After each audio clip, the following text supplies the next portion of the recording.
Welcome to the Messy Middle podcast and radio show presented by Mother and Founder Co. Each month, guests are invited to share their version of the messy middle and the lessons they've learned along the way. Whether you're in the messiness of growing a business, healing from trauma, or navigating the wild world of parenting, this show is a must. We are excited to celebrate the messiness of life and business with you. And now, let's settle in as host Jen Burwell connects us with today's guests. Hello and welcome back. I am so excited for this episode of The Messy Middle. We have two amazing women that I know you're going to fall in love with in just a few minutes. We have Mary Foran. You got it right the first time. I did?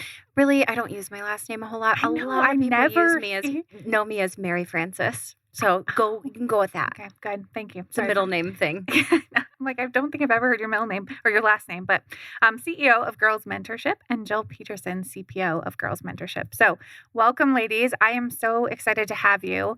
And I hope you have buckled in because today I am feeling real and raw and I would like to have a really real conversation. So we're here. We're here for that. Good.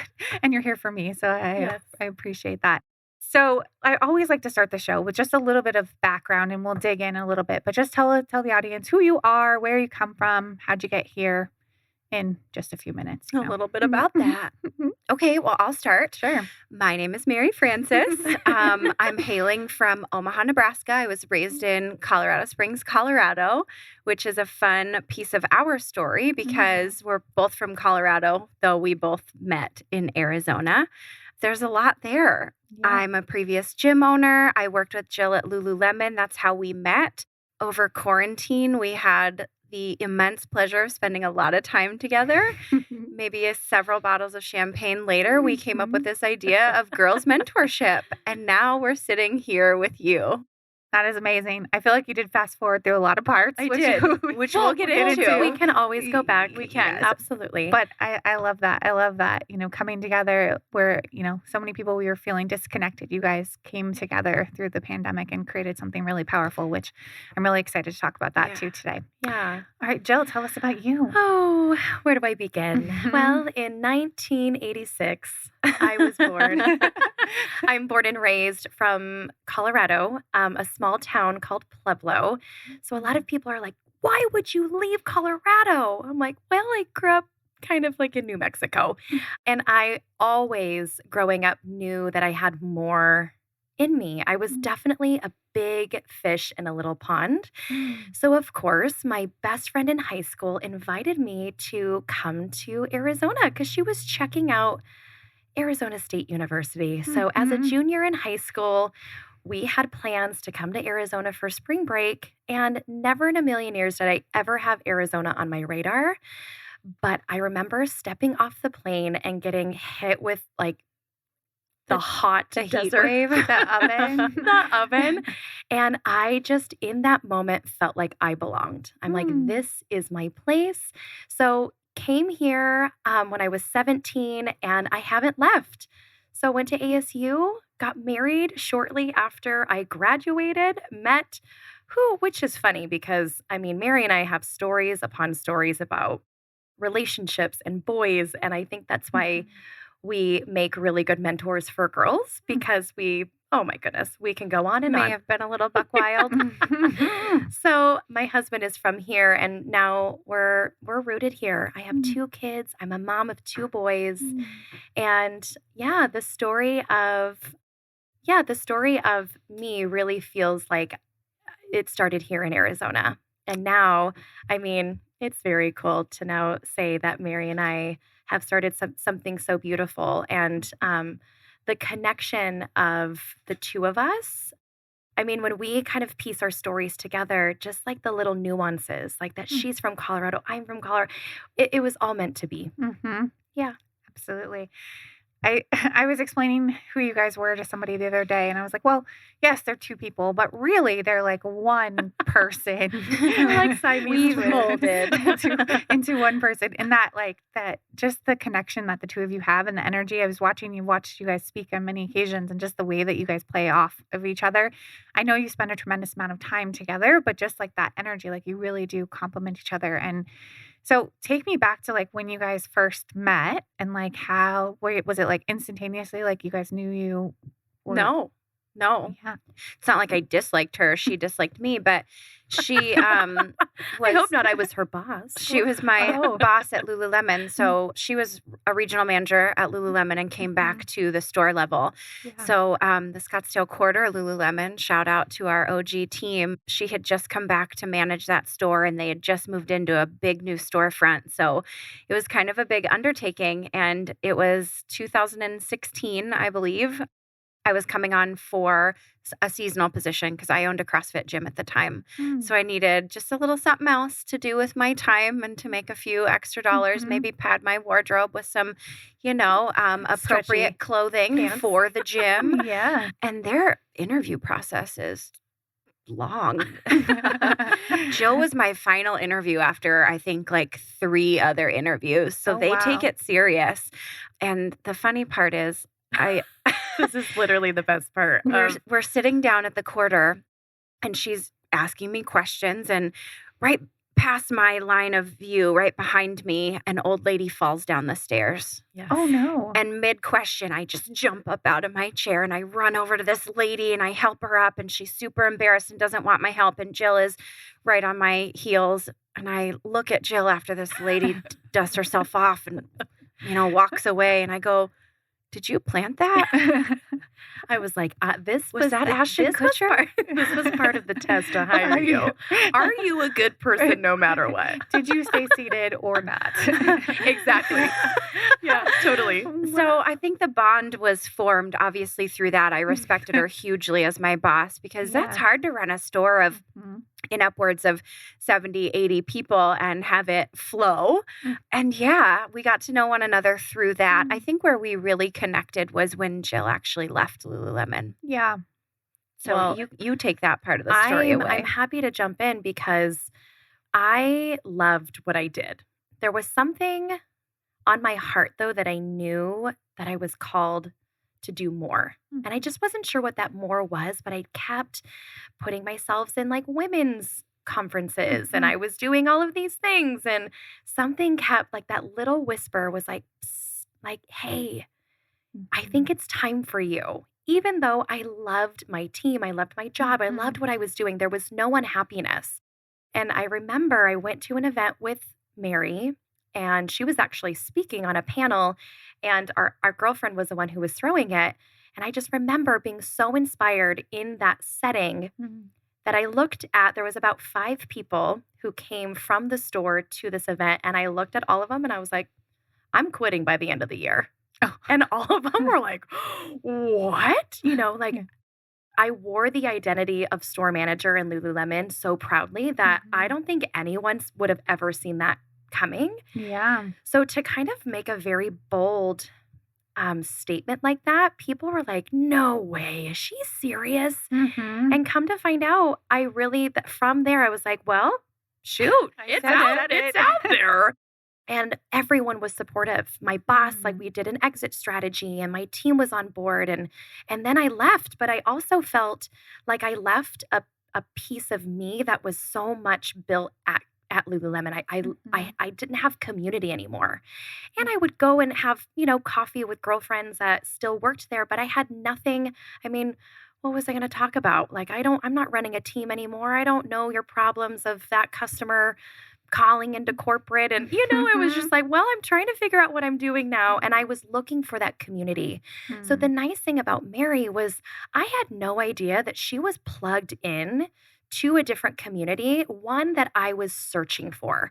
So sure enough, she was like always staying in contact with me, asking me to come to these things. And she literally was the one person who reached her hand back and said, "Hey, come with me because I want to show you what else is out there outside of your 10-year Lululemon bubble." And I was so grateful because, again, that's still like a piece of our story, which is really, really cool, is that she saw that in me. And she also was kind of exploring what was next for her. So to be able to build what was next in our careers together meant so much to me.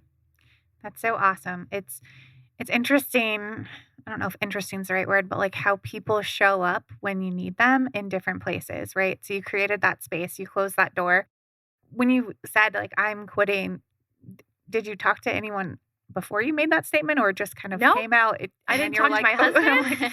It was September 19th, 2017. Literally, she looked at us in this little group that we were sharing, and she goes, "This will be my last holiday." And we were like, oh, really? Cool. Yeah. What? Yeah. So I didn't tell anybody. It was literally just something that in that moment, and I've done this before a couple of times in my life, which is funny that like my intuition was, roaring, like just lean in, say it, speak it into existence. So like you can really start manifesting it. I love that so much. So I relate to that on many levels. One of the levels is the same thing happened to me, as I just kept having this whisper in the back of my mind that there was something more, something different. And so I left Mac 6, where we broadcast out of, last year. And it wasn't necessarily because anything was wrong. I just had this, like, I loved what I did. I love this community. I'm here a lot still. I'm connected with everybody, but I just felt like I needed to do something different. And so the day I did talk to my husband first before I made this You're so declaration, good. You're so but good. I had to like put it out there. And then there was a long transition. They're still one of my clients, so the transition's still in progress, but this, just drawing that line there. And one of that, your story made me think of a time where I really trusted my intuition. I think that's something that everyone can really tap into, and really, once you build confidence and you do it more and more, it gets stronger and stronger. But this is a deep, dark story, but not a dark story, but like back in the archives. But I was engaged when I was young. I was like 23, 24. In my humble opinion, and for me, I had no business being engaged, but somehow we ended up there, and to the point where I bought a house, but he lived there as well. So I'm a homeowner. I'm just out of college. I don't really know what I'm doing. We live in Queen Creek, and I work in Fountain Hills, so I'm making that commute to a design studio every day. There was only one road at that time. It was crazy. And he was my college boyfriend, and I cared for him deeply. And I woke up on July 4th with no prior warning, like nothing. There was no fight. There was no argument. And I sat up and I said, I think this is done. We're over. It's Independence Day. And I had clearly needed your independence. Right.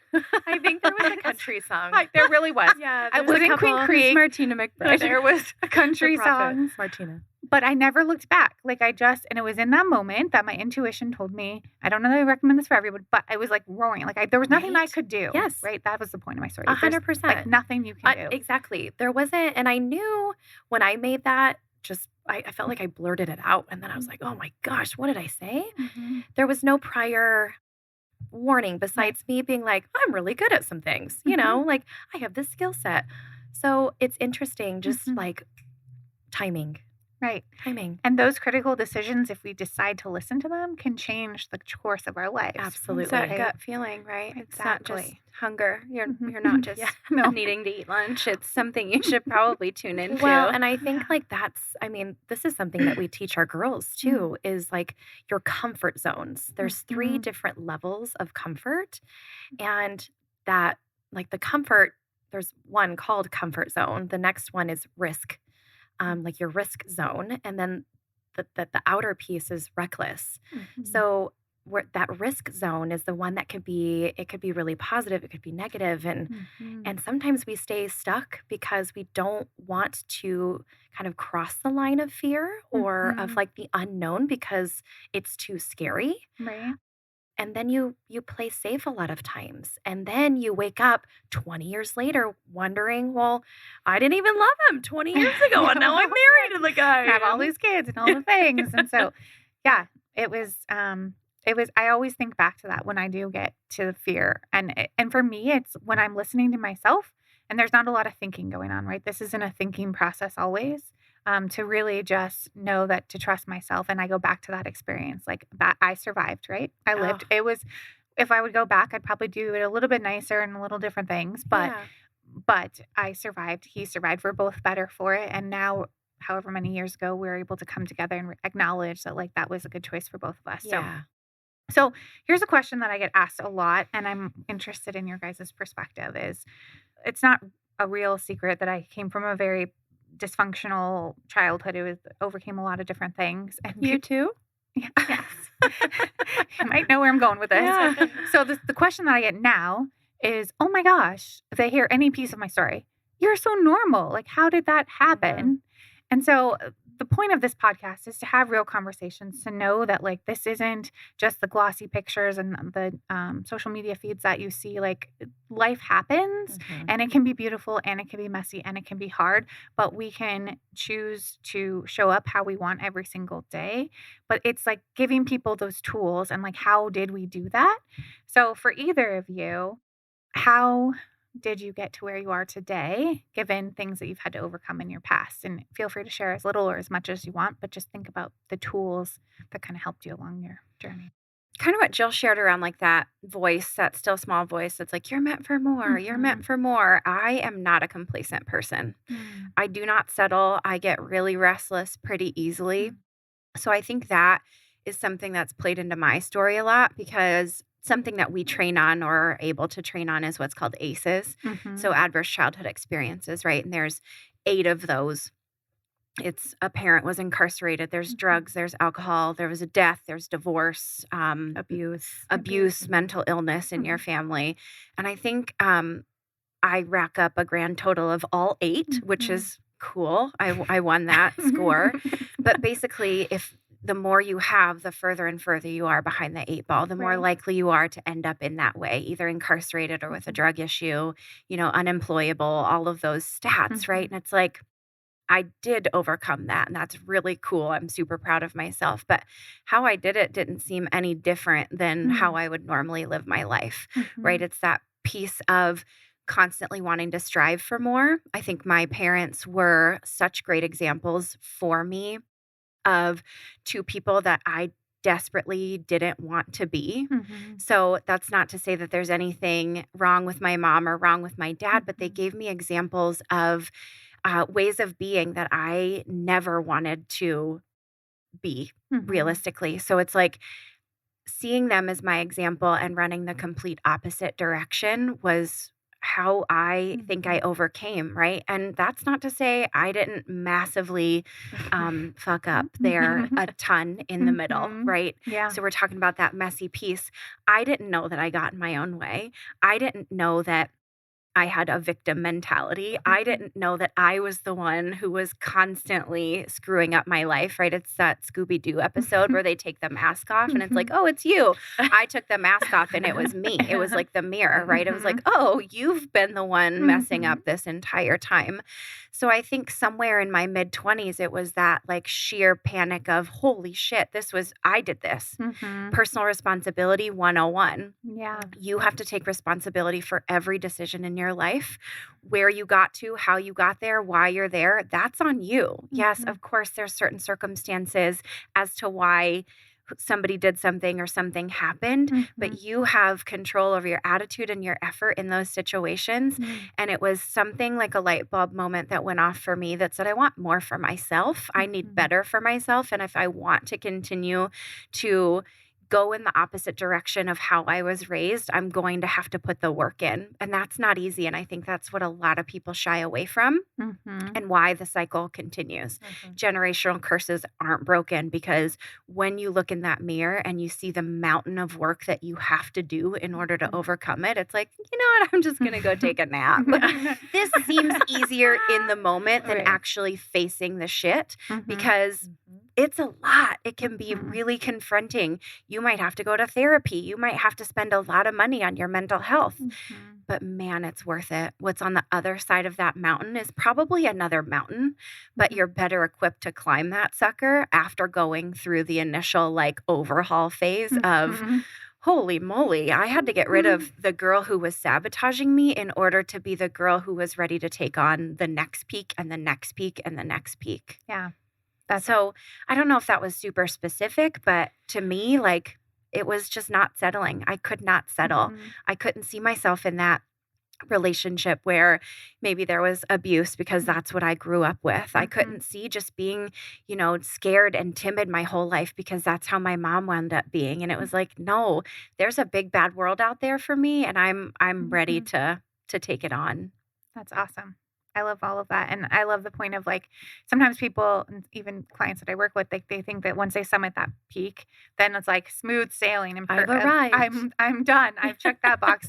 I was even talking to someone the other day where I was like, no, I don't want to learn any more lessons. Like I've learned some hard ones, check those boxes.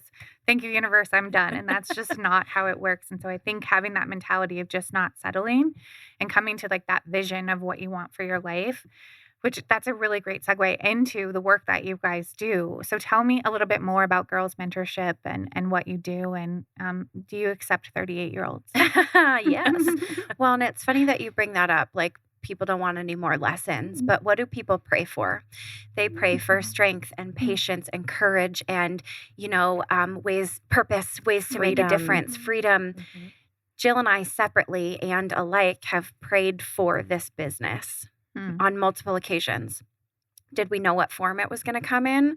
No, but all of life's lessons to this point have led us to this work in such a beautiful, poignant way that it was like, I prayed for this. This is what I wanted, and I didn't know that I was praying for it. So it's like, people pray for strength. It's going to be delivered in the form of a kettlebell or a gym membership, right? There's adversity there that goes along with it. Are you sure? Yeah, I'm pretty positive, right? I pray for patience, and my mom comes and stays with me for a week. I'm sure. So, Jill, this business, what do we do? What do we get to do? Oh my goodness. Well, I think what's really cool is Mary and I over quarantine. So when I left Lululemon, I wanted to serve moms. I was a new mom at the time, but I heard often from mothers that they were so overwhelmed. They were struggling with their identity. They didn't know who they are anymore. And I sat back and I was like, but I do. I'm a mom. But what I had was a tool belt. I was armed with tools that I had learned over the last 10 years of working on myself. So that set me out on a journey to serve moms. So I would speak to moms. I would run workshops for moms. I'm a yoga instructor, so I would teach yoga classes and incorporate my message through that. So through that, moms were like, this is awesome. I'm feeling so much better. Can you do this work for girls, like my daughters? And at the time, I was like, no. Oh my gosh. I'm better with adults. Even though I had my little ones at home, I'm like, no way. I don't feel like I'm equipped to take that on. However, I was at a point in my career that I was like, well, I'm just going to say yes. I'm going to say yes to see where this leads me. So I started then taking on teams, like teams of girls. So dancers, gymnasts, golfers, basketball players, soccer players, like teams where I would come in and really be kind of their mental performance coach. So it was like, cool, you guys are going to work on your skills. I'm going to help you on the mindset. And then, of course, the pandemic hits. Nothing was happening. So that's why I invited Mary over and I said, I need help leading something online to support girls in whatever it is this is, which was the pandemic. They can't see their friends. Their sports are at a halt. No one's going to school. So it was after leading Camp Social that we, after 4 weeks of doing it together, we looked at each other and we were astounded. We were honestly blown away by who the girls were, how they showed up the very first call to how they ended the call 4 weeks later, transformed. And not in like a, like they're going to go and be the most confident girl. Our hope was that they at least now had a new conversation to have with themselves, to go and deal with their parents and their friends, etc. So that's when we looked at each other and we were like, we have something here. This is how it's, we can't just now walk away and be like, well, that was cool. That was fun. Let's go drink some more. Let's go drink some more champagne. So that was really kind of how it started. We put something out on social media saying, hey, we're starting this thing. And we want you to be a part of the journey. And really from that moment, that was where our network of people came back to us to say, we have daughters, we need this. Oh my gosh, this is exactly what we're going through at home. So little by little, we knew for sure that we wanted to teach girls how to sharpen their self-awareness, how to be self-confident, and how to have that self-worth, that self-esteem to honestly tackle any struggle or problem. So honestly, we've been building this business based off of people's feedback. What's needed? How do we come in and use what we've tried on ourselves, but make it make sense for a younger generation for them to actually be the better or to be the best version of themselves. So Girls Mentorship really is a culmination of who we once were. And honestly, we're like, we needed. Who did we need at that age? And how do we step up to be that for the next generation of female leaders? It's so awesome and so needed. A couple questions come to mind. One is, how on earth do you connect to teenage girls? We are teenage girls. That's how. We get that question a lot. We do. Well, and you know our energy levels, Yes. right? I think that helps. We also just don't beat around the bush. We don't treat them like they're any different than we're treating you. So if you can have a normal conversation with a teenager, they can see right through bullshit. They really can. They have a meter that's like, you're lying. Get out of my face. I'm not going to listen to you anymore. We don't do that. We treat them as normal human beings because at the end of the day, they are. You know, we ask our kids for 18 years to raise their hand to go to the bathroom. And as soon as they turn 18 in one day, it's like, okay, go manage your finances. Good luck getting an apartment.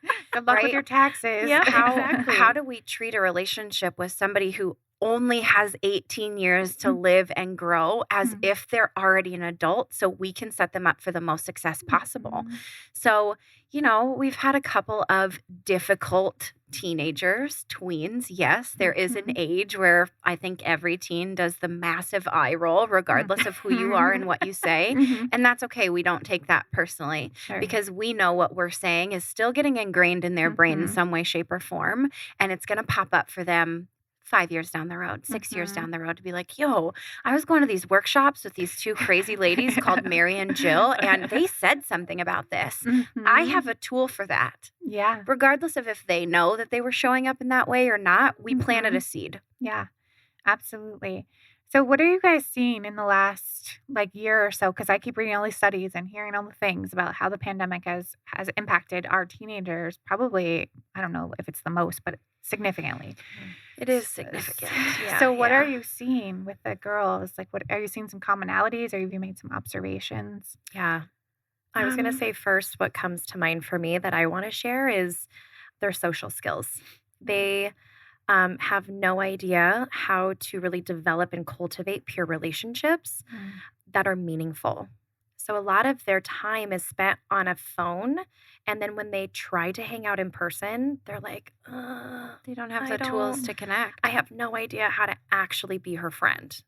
Wow. I'm way more of a friend online than I am in person. Yeah. Or a lot of the girls, I mean, we meet girls who have had incredible friendships from elementary school and they've really grown up, but not a lot of girls are blessed in the friendship department. Girls are seeking friendship all the time, but they just have no skills to do that. So social skills, peer relationships, connection, like social cues, absolutely, yeah. is a big one. I would say as much as things change, things do stay the same. So there's a lack of overall confidence. That's our number one buzzword that parents reach out to us for. She's just not confident. She can't go up to the barista at Starbucks and order her own drink. How do we get her to be more aware of her self-esteem levels? And, you know, it all feeds into the positive body image, the negative self-talk, all of that. At the end of the day, builds confidence. And that is really what there is a humongous lack around. I definitely think technology has expedited that 10 trillion light years. Yeah. But I can remember being the non-confident girl back in the day, right? So it's a similar struggle to what all of us went through. And you just said, do we work with 38-year-olds? What a lot of us still struggle with. But yeah. It's a lot in the social skills department. It's a lot in the being able to express themselves. They shut down really easily with parents. It's crazy. I mean, there's a new study now that we have 2 years worth of data to go off of. 1 in 4 kids now have an anxiety condition and 1 in 5 have a depressive condition. Wow. Those numbers have gone up hugely in the last, I would say, at least 10 to 12 years. And a lot of that has to do with social media. But the pandemic was just, the cherry on top. So for parents that are listening, like so we talked about the confidence signs, but like what are some things that parents could be looking out for that's like, oh, wow, my kid really does need that extra support? Because I know, so my kids are still young, they're 7, 5, and 3. And I have a little bit of a different situation because my kids work on social skills all the time because they're on the autism spectrum, which I'm actually thinking might benefit them more because they are like learning, like teaching them like, this is how you make a friend. Right. This is how you do like, this is how you pick up on cues. So maybe the therapists just need to expand their people. But I think, I'm sending my kids to school. They're going to get socialization, right? They're with other kids all day. So check that box. We're good. So what are some things that parents should start to look for that then they're like, oh, sign me up, come to your... Honestly, my biggest advice for parents is you are a coach to your kid. There's moments, like there's coachable moments all the time. And again, I'm a parent. I am not a perfect parent. And I am not going to sit here and bash any parent for what they're doing. I know we are all doing our best, but there are moments where you can jump in and have a coachable moment around that behavior or around talking through that issue. For example, I was at my son's baseball game yesterday, and my son's little friend runs over to me and was like, hey, Hayes is my little one. Hayes ate dirt and he's crying. And I run over there and I'm like, here's some water. And I could have just been like, all right, cool, bye. But I was like, what happened? And there was another kid who was like, well, I told him that there was a donut on the ground and I made him eat it. Oh. And as opposed to me like laying into this kid being like, listen, as much as I wanted to, right? Mama Bear wanted to come out. Absolutely. She makes him eat dirt. I know. I was like, sit down and eat that donut. But I was like, this is a moment for me, even though he's not my son. This is a moment for me as a community leader to let him know, hey, you're not in trouble. And like just asking him questions so that next time when he wants to do something unkind to a friend, that he might like think about it a little bit differently. Because right off the bat, he was lying to me. I don't know. Yeah, he found that on the ground. Like he was on the defense. And I'm like, he learned that from somewhere. Yeah. So how are we as adults approaching our children of like making them feel wrong when it's like, we are here because we want you to learn. And that's where kids start lying and all of that. So as much as like you have to check yourself as parents, do I overreact? Absolutely. But then I can always go back and correct my behavior so that I'm role modeling it for my kids. That's so important. There's so many things and lessons in there. And I love that story. And I'm filing it in my own brain for my parenting. But it makes me think of a story that just happened. And I think I was channeling a little bit of you, Jill, when it happened, because my son is 7 on the autism spectrum, but he's very social. Like we've been in therapy for 3 years. And so he craves the social. So we just recently started letting him go out in the neighborhood, and my neighborhood, I think it's a rare, I don't know if it's rare, but it seems rare that like all the kids are like free roam and they play in the neighborhood all day. Like how Sandlot, we used to be. Sandlot style. Yeah. Like, and then they come home at like dinner time. Oh. What a dream. And we're all on these texts. All of the parents are on these text messages like, our kids at your house, their house, whatever. So it works out great. It's all fine until something goes wrong, right? And so my son came, I was working in my office. My son comes up, big tears, bawling, crying, hysterical. The neighborhood, 2 of the boys called him names, and it really, really upset him. And so my mama bear was like, I'm going to go march over there. I'm going to tell them what I think they are. I'm like, well, you call my son stupid. You're stupid. And I'm like, how old am I now? I know. But also I was like, I'm going to text parents and be like, you need to tell your kids not. And then so all the stuff. And my husband, I'm like marching downstairs. And my husband's like, whoa. Where are you going? Take a breath. And I'm like, Jack is upset, all the things. And he's like, let's just take a breath. Let's just stand back. Let's see what happens. And so he's like, let's talk to Jack. So I'm like, okay, so when somebody says something, what can you say? So we kind of coached him through it. And he's like, I still want to play. I'm like, all right, go back outside. Come home if there's a problem. He came back home crying again. Coached him again. Went back out because he just kept, I don't know. I'm like, why do you want to play? I'm like, why do you want to play with these mean boys? Like, just stay inside. Yeah. He's like, no, Mom, I want to go. Okay. Then he comes back with a letter. Like they wrote, all the boys, they put it on like the different houses. Nerf gun war at 3:00, be at the park. And I'm like, oh my, no, we are not. First of all, I really have an issue with Nerf guns, but it's unavoidable with boys. So here we are. Okay. So he's like, Mom, I'm going to grab all my Nerf guns. I'm going to go to this park. And I'm like, I don't know if this is a good idea. So my husband's like, you need to just let him go and see what happens. I'm like, I'm going to hide and just watch. Because if something, I'm going to be hiding blinders. Because if something bad happens, because these kids are a little bit older. Bazooka.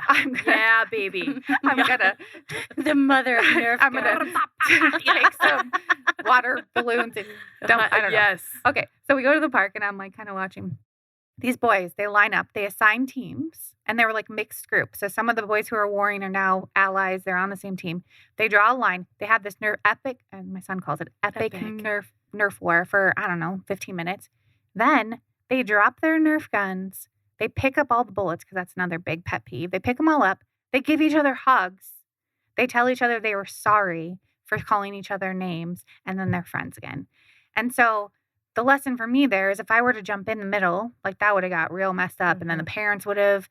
But it's that coaching piece. And that's where I felt as a parent of like a little bit, I was coaching him through, but I have my own emotions. Like somebody's calling my son stupid. Right.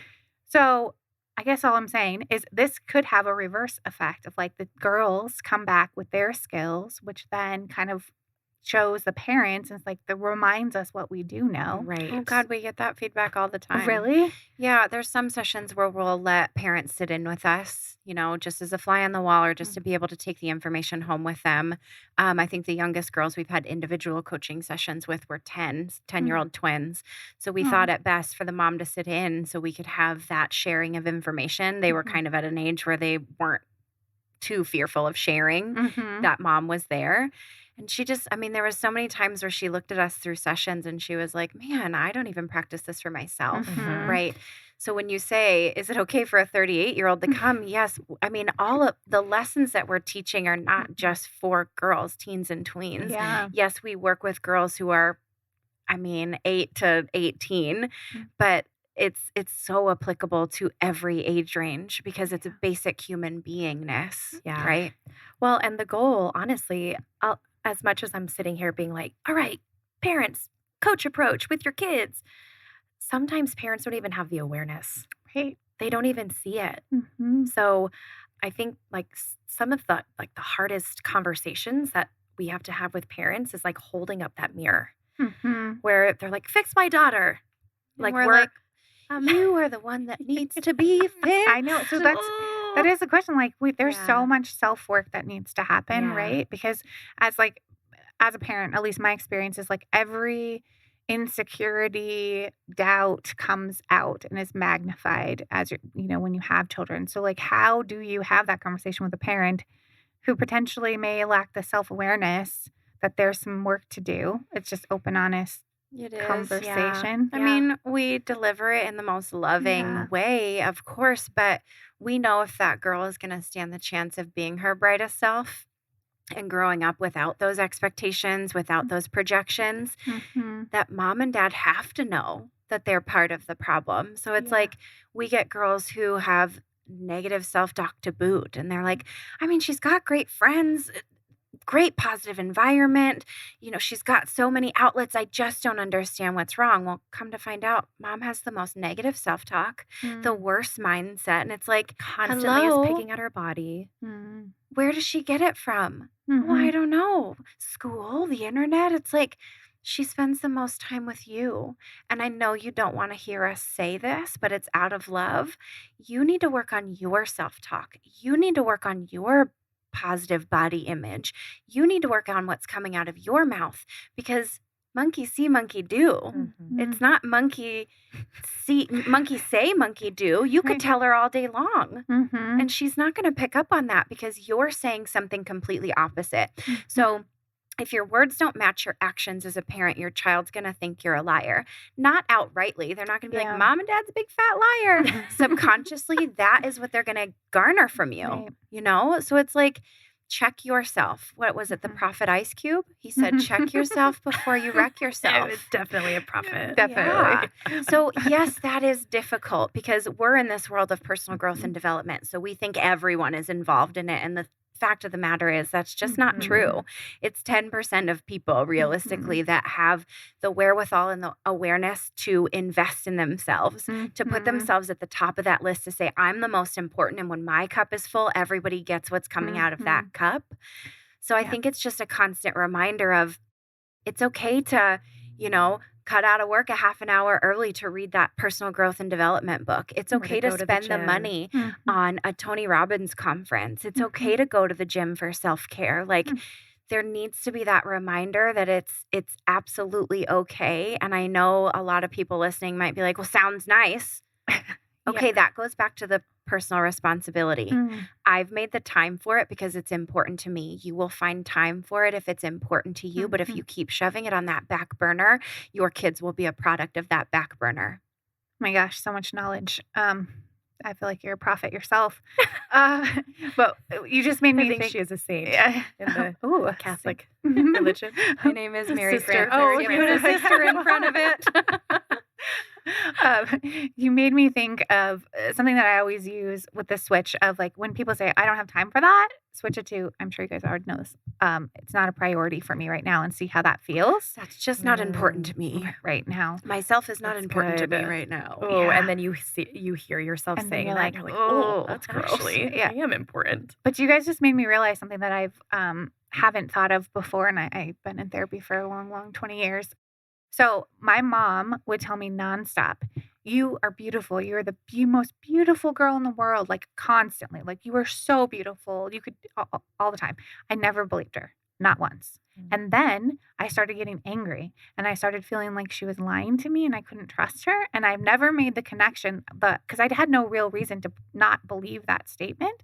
But the connection was, it was always she was unhappy with herself, right? So she needed to lose weight. She needed to get in better shape. She needed to do the things. And I've never made that connection, but that's why it felt not true for me, because in my eyes, she was the most beautiful woman in the world, right? Because she's your mother.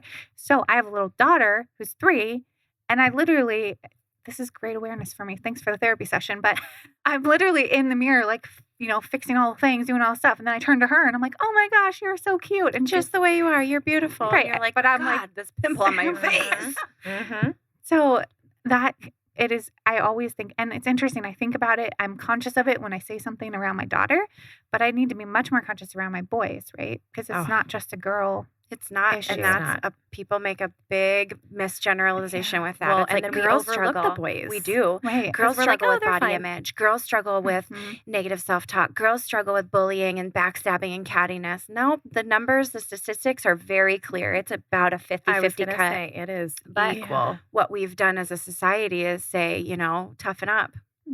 Pick yourself up by your bootstraps. Boys don't cry. Yeah. Oh, they don't? They absolutely do. They have feelings just the same as girls do. Yeah. And because we overlook that, because that's the narrative that we've told them through movies and music and parenting, they don't want to show that. No. Because it makes them weak, right?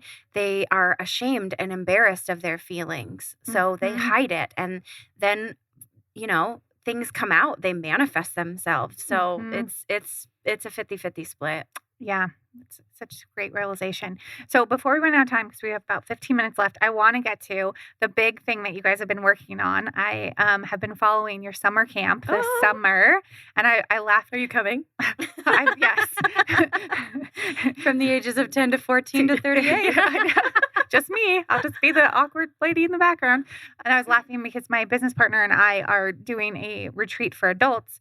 And I could so relate to the reel that you guys did of you laying on the floor of like, this is so much work. But I want to hear all about it. Here are the details. Tell us what's happening. Okay. So last year really was where Mary and I saw an opportunity. We were like, let's throw a summer camp. This was March of last year. We're like, and it's going to happen in June and July. And then we quickly realized like, a camp takes a lot of work. There's strategy involved and pricing and they'll locate all of it. So we knew, okay, it's not going to happen in 2021, but how do we plan for it this next year? So we've been talking about it since November. Really, it was like, okay, how do we plan the plan, and then how do we work the plan? So we've been planning and strategizing. And we knew the end of March, early April, we're going to put this baby out to the world. And honestly, it's a culmination. We do monthly workshops and we see these girls just their eyes light up when they're around us, and they constantly tell us, wait, we have to leave now? Like always. We love this more than school. And can we have a sleepover? I mean, they want more of us. So we were like, okay, how do we actually curate something that serves longer than a 2-hour workshop, but isn't a massive commitment? So what we created was this, we want to call it our summer camp, like summer series. Pursuing more. So we want girls not to sit around this summer and be like, okay, we're going to just like watch the time pass us by. But how are you cultivating more for your life? Is it more friendships, more confidence, more healthy habits? So then we got like really inspired. We're like, whoa, that sounds cool. We want to show up to this ourselves. And then the creating, the strategy of it, we're like, let's just do something that's right now, I mean, let's not bite off more than we can chew here. So a 2-day camp, we're going to run it all of June, and then the last 2 weeks of July. So we're doing a 6-week summer camp series. It's going to be on a Wednesday and a Thursday every single week from 9 to 1. We're like, we can do that. Yeah.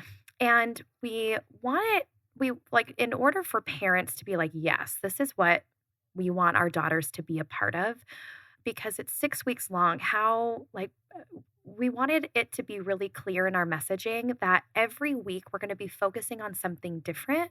But every time your daughter comes, she's going to walk away at least with 4 different skills. So we want to make sure that in all 6 of our camps that girls walk away with leadership skills. We also want them to walk away with healthy habits or like self-honoring.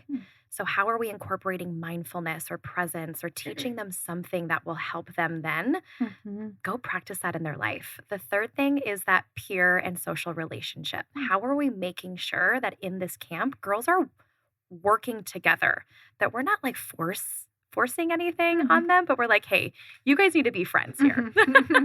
And then the last piece is really kind of cultivating and being in community. So we're bringing in women from our network to come in and pour into these girls, which is going to be so incredibly cool. And this is my favorite part because it's like a glimpse in the future for them. Yeah. So they can relate to us, which is great. I think we have really morphed into the same person, including the way we look. And the way we look is important to us because we want girls to see other versions of potential us's, right? So we have this incredible network of women that we're calling on to come in and speak life into these girls. So these women could be, a brand new mom of a newborn baby who owns a design business, a singer, there's so many women in our network that want to come in and help and facilitate growth and a learning environment for these girls to look at and say, holy moly, like I don't have to take the traditional route. Maybe I don't have to go to college and I can take this route instead. Like this is available to me because I don't think I knew that. I think it was literally preschool, elementary, middle school, high school, college, blue door, golden retriever, 2.5 kids according to the census, right? Yep. It's not that.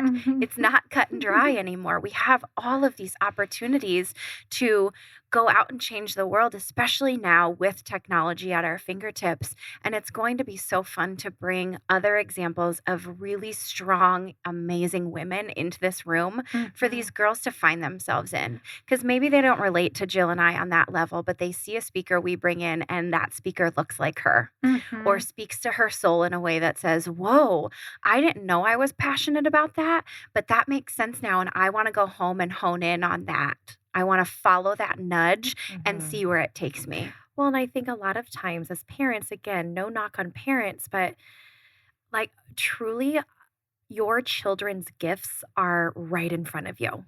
So as much as we're like, my kid loves Legos. And if I buy another Lego set, I'm going to lose it. But I'm like, how do I make sure that that's fostered? It's fostered because he could be an engineer. He could be an architect. Watching his little brain work that way is incredible. And we get a lot, especially with girls. They love jewelry making, they love baking, they love, and yeah, is it messy and is it annoying but you have no idea. What You it have leads no to. idea what it leads to. And how do we make sure that all of those channels are open? So we get to guide. We're almost like we're guiding our daughters and allowing her to figure it out versus us stopping them because it Because makes it's a mess. Well, because it's Or also a it's projection, inconvenience. right? Yeah. So, maybe my mom wanted me to go to college because she didn't have the opportunity to go to college. Yes. Maybe I don't want that. So Mhm. it's the projection of, well, you have to do this. Where's that coming from? That we're going back to the check yourself before you wreck yourself. Because literally, what if your girl doesn't want to do that and she spends the next 4 or 5 years just hating the school she's at and she's got this animosity towards what she's studying? And I mean, there's such a snowball effect that can come from that. And we're not saying not go to school. We're not. We're big love proponents school. for school, but we're also big proponents for being able to make the decision based on what lights you up, what's Right. calling, what's tugging. Absolutely. And I see so many people loaded with mounds and mounds of student debt for a career my that they gosh. like a degree that they never wanted to be in. And so Right. giving that opportunity is really important. So thanks, Sarah. We're almost out of time. So I have 2 questions quickly before we wrap up. The first question is, what is the best piece of leadership advice or tool you've ever received or used personally? And then the second one is much easier, is how can we reach you? How can we get in contact? And also, are there spots available in your camp still? I think I alluded to this earlier. This one has really been transformational for me, is that personal responsibility piece. I heard it and it was like a shot through the heart. Thank you. Bon And you're Jovi. too late, baby. Take personal responsibility in every situation you're in because it can be so easy to shed it and blame and point fingers. And when you can learn to take personal responsibility, you understand how much power you have.